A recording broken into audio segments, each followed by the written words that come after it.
इस press meeting में कुछ विशेष बातें हैं जो मैं आप सभी के सामने रखना चाहूँगी, और उन विशेष बातों में से कोई भी यदि आपकी क्वेरी हो, प्रश्न हो, तो आप जरूर उसमें करना, मैं उसका प्रत्येक का जवाब दूँगी।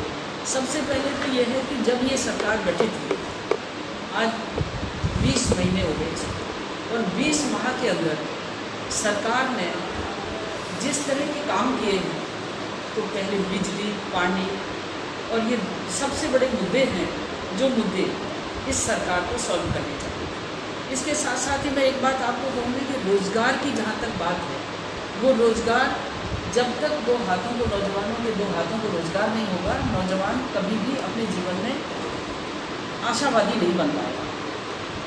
नौजवान की रोज़गार निराशा तो है ही, लेकिन सबसे पहले मैं आज किसानों के मुद्दे पे आना चाहती हूँ कि हमारे यहाँ किसानों के लिए ना तो बहता जल और ना ही पर्याप्त जल ज़मीन में जितना भी है, बिजली से इसका दोहन है, और बिजली की ये स्थिति कर दी इन्होंने कि उसका जितना चार्ज लेना चाहिए नियमानुसार बेचारे किसान देते आए थे, लेकिन कोरोना महामारी किसी एक देश की नहीं, ये अपना वैश्विक बीमारी है, और इस बीमारी के दौरान हमारे जो उत्तर भारत के जितने भी राज्य हैं वो सभी प्रभावित हुए हैं।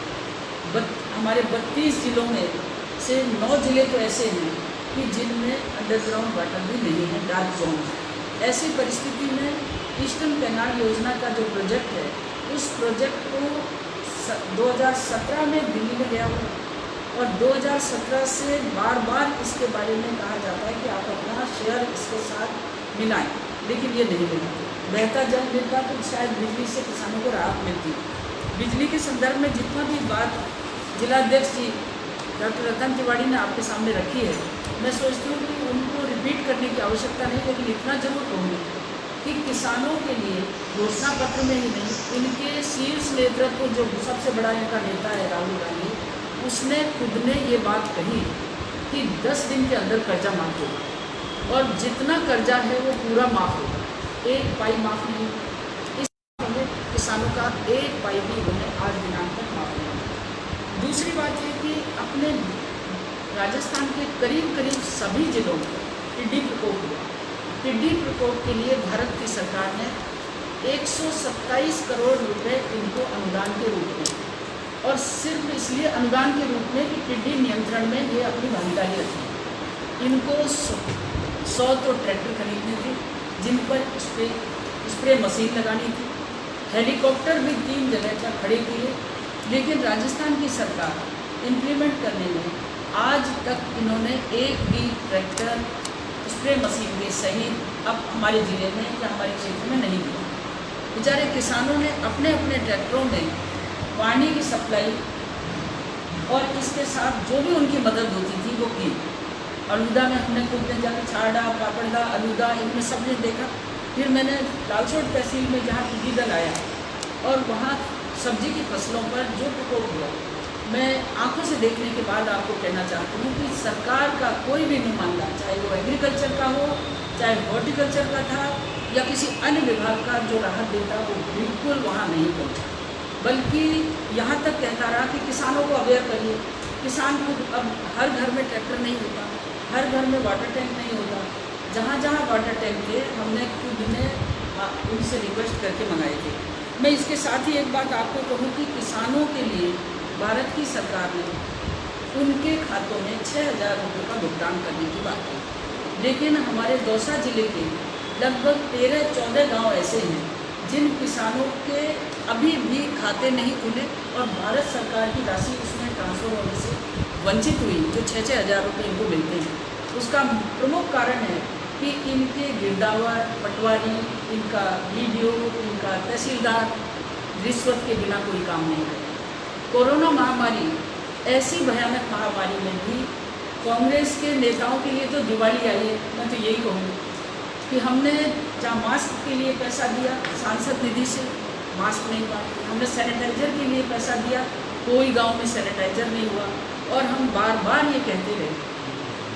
सबसे बड़ी बात है कि हर नेता ने अपना अपना एक लोग हर जगह चेले पकड़ रखे, उन्हीं वही कॉन्ट्रैक्टर हैं, वही स्प्रे करेंगे, वही मास्क बांटेंगे।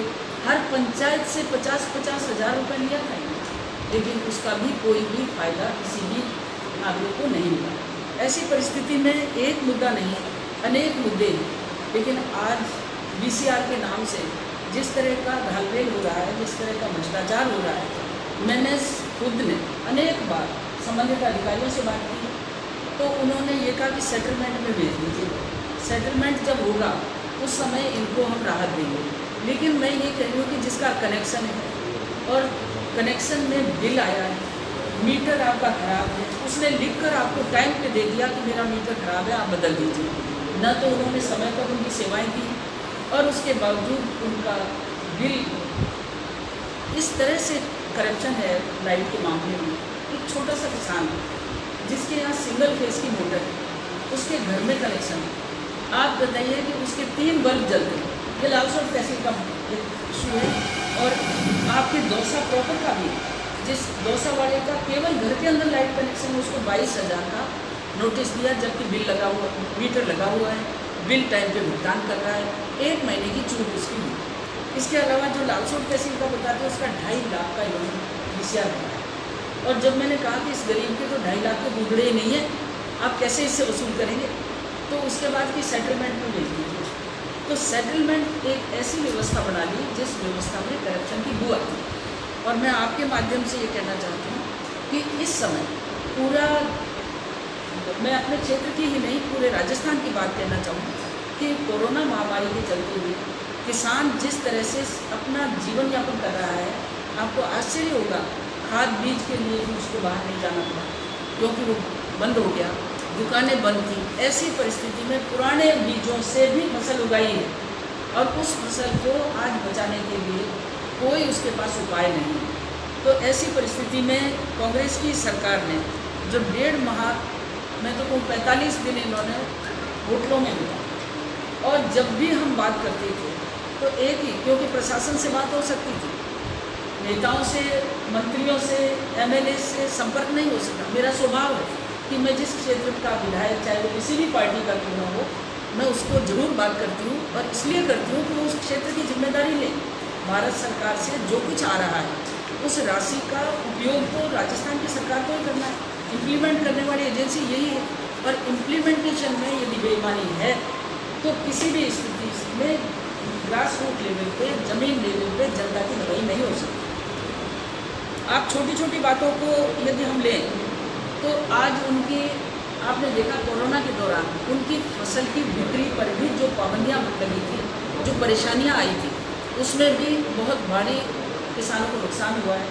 और दूसरी बात यह है कि मेडिकल डिपार्टमेंट, हम डॉक्टर्स की सराहना करते हैं, उन्होंने कोरोना महामारी के दौरान अपनी जान को जोखिम में डाल कर दी और लोगों की मदद की है। लेकिन उसके पास जितने संसाधन, जितने उपकरण, जितनी मेडिसिन पहुंचनी चाहिए थी, उस मेडिसिन में राजस्थान की सरकार ने बहुत बड़ा घपला किया है। मैं तो यहाँ तक कहूँगी कि CBI यदि जांच करने बैठ जाए तो कोरोना महामारी के दौरान जितनी भ्रष्टाचार, जितना ब्लैकमेल हुआ है, उसका मैं सोचती हूँ कि इनको भगवान भी नहीं बचा पाए। और ऐसा नहीं है कि एक समय इनके सामने ये नहीं आएगा, जांच होगी। आज से 25 साल पहले भी यदि किसी ने अपराध किया है तो उसकी जांच होती है। दूसरी बात है कि पुलिस तंत्र केवल इनकी खुशामदी में लगा हुआ है। महिलाओं पर हुए अत्याचार, मेरे अपने संसदीय क्षेत्र में जब 13-14 की संख्या में बच्चियों पर अत्याचार हुआ और उन बच्चियों के कोई रोने रखने वाला नहीं, ये तो भारतीय जनता पार्टी का एक कार्यकर्ता जितेंद्र गोठवाल, वो बगड़ी न जावे तो उस केस को दबा दिया था भाई। और आज दिनांक तक सरकार ने उस बच्ची से सीधी बात नहीं की। इसके अलावा जो 13 केस हुए हैं उनमें से 9 केस केवल नाबालिग बालिकाओं के हैं और इसके अतिरिक्त 2 ऐसे हैं कि जो बुजुर्ग महिला उस घर में रह रही है, उसके सामने उसकी बहू को लेकर गई और वो 3 दिन बाद मिलती है और उस 3 दिन बाद उसका राजीनामा करके रफा दफा करते हैं। तो इस तरह के आए दिन ये केस हो रहे हैं। तो ये मैं सोचती हूँ कि अपराध बढ़ रहे हैं, मोटरसाइकिल चोर बढ़ रहे हैं। कोरोना महामारी के दौरान नौजवानों के हाथों में रोजगार नहीं है, भूखे मरते शायद गलत रास्ते पर भी चल पड़ते हैं। और रोजगार की गारंटी देने वाली सरकार आज तक भर्ती में 16,000 भी वो भर्ती में पूरी नहीं मानती, क्योंकि इन्होंने 2.5 लाख भर्ती करने का अनुमान बताया। शिक्षा विभाग में, पुलिस में, एग्रीकल्चर डिपार्टमेंट में आज भी एक पटवारी 5-5 ग्राम पंचायतों का काम देखता है, 5-5 हल्कों का काम देख रहा है, तो उस कैसे उम्मीद करें कि वो पटवारी न्याय कर पाएगा। तो ऐसी स्थिति में जितने पद आज रिक्त हैं हर विभाग में, उन रिक्त पदों पर यदि नौजवानों की भर्ती हो जाती तो शायद हमारे नौजवान गलत रास्तों पर नहीं जाते। इसके साथ अब छोटी छोटी बातों को आप रिट के एग्ज़ाम के लिए आप जान रहे हैं, जब हमारे बोर्ड के एग्ज़ाम सप्लीमेंट्री एग्ज़ाम में हमारे 7 लाख बच्चे परीक्षा देने के लिए तैयारियां हो चुकी है, तो हमारे रिट के एग्ज़ाम में या इंजीनियरिंग के एग्ज़ाम में या पीईटी के एग्ज़ाम में जो सेंट्रल लेवल पे होने वाली है उसमें बाधाएं कहाँ? तैयारी तो इनको करनी है, लॉकडाउन की पालना करनी है। जो हमें इस लॉकडाउन के कोरोना महामारी से बचने के जितने भी उपाय हैं उन सभी उपायों का इंतजाम राजस्थान की सरकार को, स्टेट गवर्नमेंट को करना है। लेकिन पल्ला झाड़ते हैं, और क्यों झाड़ते हैं? केवल वोट बैंक। वर्तमान में आप देखते होंगे कि अभी इन्होंने मदरसा के लिए अपने विज्ञापन जारी करते हैं, मदरसा एजुकेशन टीचर्स के लिए। मैं ये पूछना चाहती हूँ इनसे कि किसी एक विंग के लिए ही क्यों करते हो? सारे बच्चे, सभी जाति धर्म के बच्चे शिक्षा प्राप्त करें, और वो शिक्षा तभी मिलेगी जब उचित अध्यापक की नियुक्ति हो। 25 पे एक अध्यापक लगता है, हम ये कहें तुम 25 पे मत लगो, 50 पे तो एक अध्यापक लगा दो, और 50 पे एक अध्यापक होगा तो निस्संदेह बच्चों की पढ़ाई भी नियमित होगी। ऑनलाइन की बात करते हैं, गांव के बच्चे, गरीब के बच्चे, उनके पास ना तो स्मार्टफोन है और न ही शिक्षक की वो व्यवस्था हो पा रही है कि वो ऑनलाइन क्लासें ले लें। जब ऑनलाइन सिस्टम को अभी हमारे ग्रामीण एरिया में समझा ही नहीं, तो कैसे प्रतिबंध लगाते हो कि ऑनलाइन क्लासें चलेंगी और इसी से हमारा बालक सर्वांगीण विकास कर लेगा? तो ये बहुत सारी ऐसी बातें हैं। अभी अध्यक्ष जी ने बताया कि हर रजिस्ट्री पे गोवंश के लिए 2% मिलता है। मैं आपको ये बताऊं, आज हमारी गौशालाओं की स्थिति, मैं कोट खावड़ा गई थी, अभी किनारे पे गौशाला है, सामाजिक संगठन उस गौशाला की व्यवस्था करते हैं, उनको एक कौड़ी भी इन्होंने नहीं दी। इसी तरह से छोटी छोटी गौशालाएँ, चाहे किसी महात्मा ने चला रखी हो या सरकार ने चला रखी हो या रजिस्टर्ड हो या अनरजिस्टर्ड नहीं है, ऐसी परिस्थितियों में किसी तरह की कोई मदद उनको नहीं है। सड़क पर आपने देखा कि दौसा से लालसोट कोथून तक जो सड़क बनी, ये सड़क शायद मैंने तो मेरे ज़िंदगी में पहली बार इतनी खूबसूरत सड़क देखी, और सीमेंटेड देखी, बाकायदा बैरियर है, सर्विस लाइन है।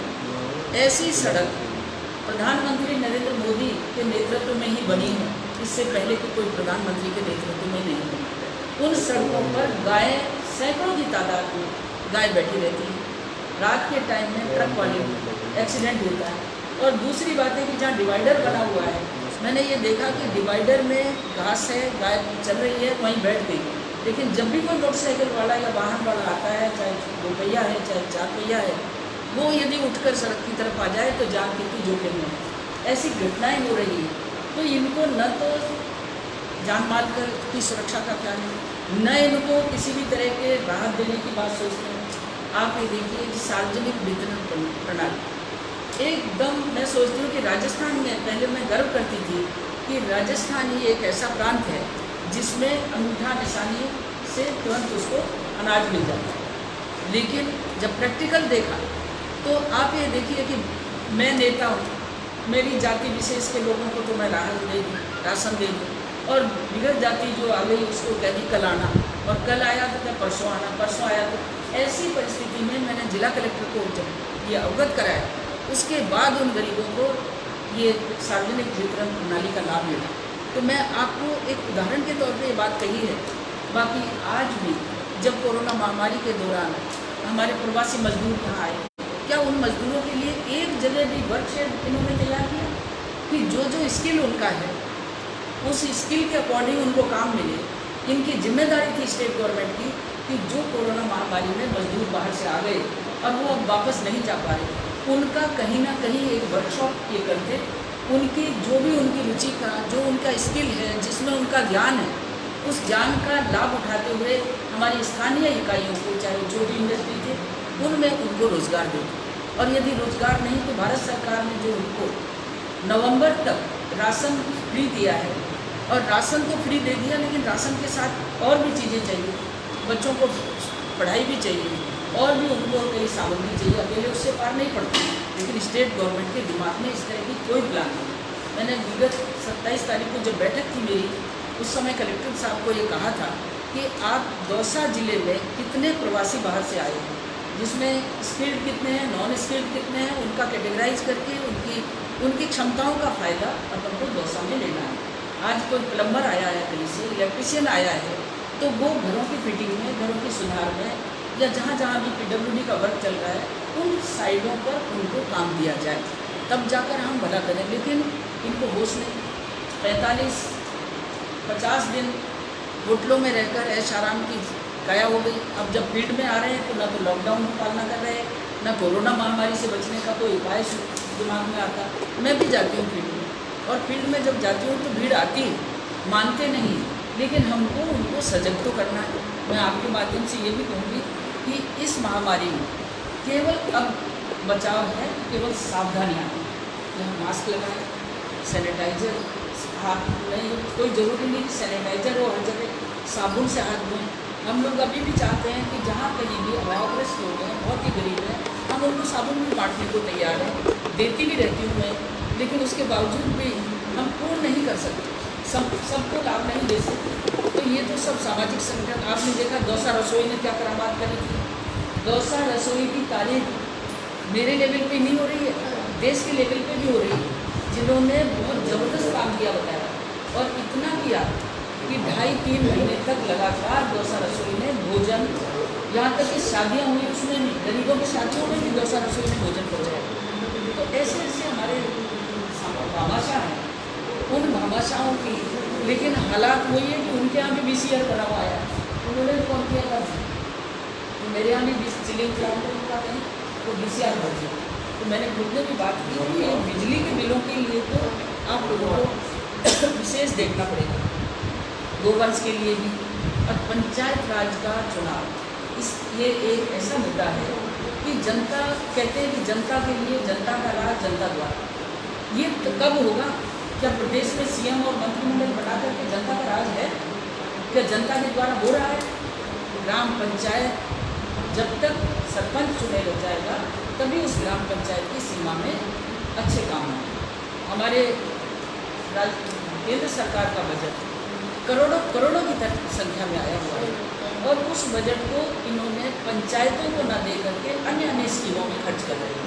तो मैं अध्यक्ष जी को कहूँगी कि इतना अन्य स्कीमों में इन्होंने भारत सरकार का पैसा जो पंचायतों में लगना चाहिए उसको डाइवर्ट किया, हमारे निकायों में लगना चाहिए, लेकिन उसको डाइवर्ट किया। तो ऐसी परिस्थिति में गरीब की चिंता नहीं है, गांव की चिंता नहीं है, किसान की चिंता नहीं है, मजदूर की चिंता नहीं है, प्रवासी मजदूरों की चिंता नहीं, माता बहनों की सुरक्षा नहीं। ऐसी परिस्थिति में हम सरकार की निंदा करते हैं, और मैं ये कहना चाहूँगी कि ये सरकार केवल अपनी तिकड़ी, एक ऐसा इन्होंने जाल रच रखा है कि खुद ही उलझते थे। अभी आप देखो कि जब 23 लोगों ने, बड़े कांग्रेस के नेताओं ने, 23 लोगों ने पत्र लिखा कि एक परिवार अब बर्दाश्त। मैडम आप बाइट दे दो ना हमको एक बार, भी आप देखिए, एक बार बाइट दे दो ना। उसके लिए भी आपको मैं ये कहना चाहूँगी, पर इस समय आज जो हमारी ये है, इसमें सबसे बड़ी बात है कोरोना महामारी के दौरान बिजली के बिलों को माफ़ करें, किसानों के कर्ज को भी डिले करें, बड़े बड़े उद्योगों के, छोटे उद्योगों के, MSME से जुड़े हुए उद्योगों के 3 माह के कर्ज को जो इन्होंने एक्सटेंड किया है, लेकिन वसूली तो करेंगे, आगे ब्याज सहित वसूली होगी। और इन परिस्थितियों में भी उन्हें कहेंगे आम आदमी को राहत देने के लिए राजस्थान की सरकार पूरी तरह से विफल है, फेल है, वो काम नहीं कर पाई। और किसानों के और घरों के बिजली के बिल यदि गरीबों को माफ नहीं किए तो हम आंदोलन तेज करें। तो 1 मिनट में मैं एक बात और बोलूँ, सप्लीमेंट्री जो हमने आंदोलन किया है तो 28 तारीख से शुरू है, और 4 तारीख को 4 तारीख को यह आंदोलन का पहला चरण पूरा होगा।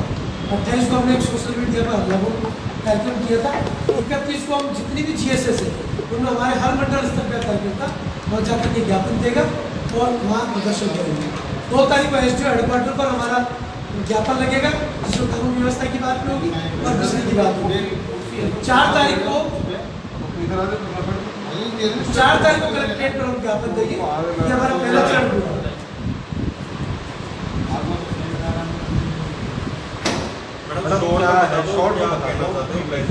क्या एक आरोप है? आज का सबसे बड़ा है बिजली के बिलों में जो भारी गड़बड़ियाँ हो रही हैं और गरीब से लेकर अमीर तक, MSME तक, बड़े उद्योग से लेकर छोटे उद्योग तक जो BCR बढ़े जा रहे हैं, ये बहुत बड़ा फर्जीवाड़ा, इसके खिलाफ हमने एक बड़ा आंदोलन छेड़ने की सोची है। आज आपके माध्यम से भी कहूँ कि बिजली विभाग और किसानों के द्वारा जो कर्ज माफ़ी की घोषणाएँ थी, जो इनके घोषणा पत्र में थी, वो यदि इन्होंने लागू नहीं करी और कोरोना महामारी के चलते हुए जिस तरह से आज आम आदमी परेशान है, उनके लिए किसी भी तरह की कोई राहत वो नहीं दी। और सबसे बड़ा है कि बिजली के बिलों में जो धांधली है, इसके खिलाफ हम सख्त कार्रवाई करवाने के लिए आगे बढ़ेंगे और सरकार को मानना पड़ेगा, सुनना पड़ेगा, क्योंकि जनता का राज जनता के लिए और जनता के द्वारा होना चाहिए। लेकिन यहाँ तो होटलों का राज है, होटलों से ही संचालित हुआ है और हम चाहते हैं कि हर ग्राम पंचायत लेवल पर चुनाव होने के बाद हमारी सरकार खड़ी हो, ग्राम सरकार, ताकि हम उनके अच्छे काम कर सकें।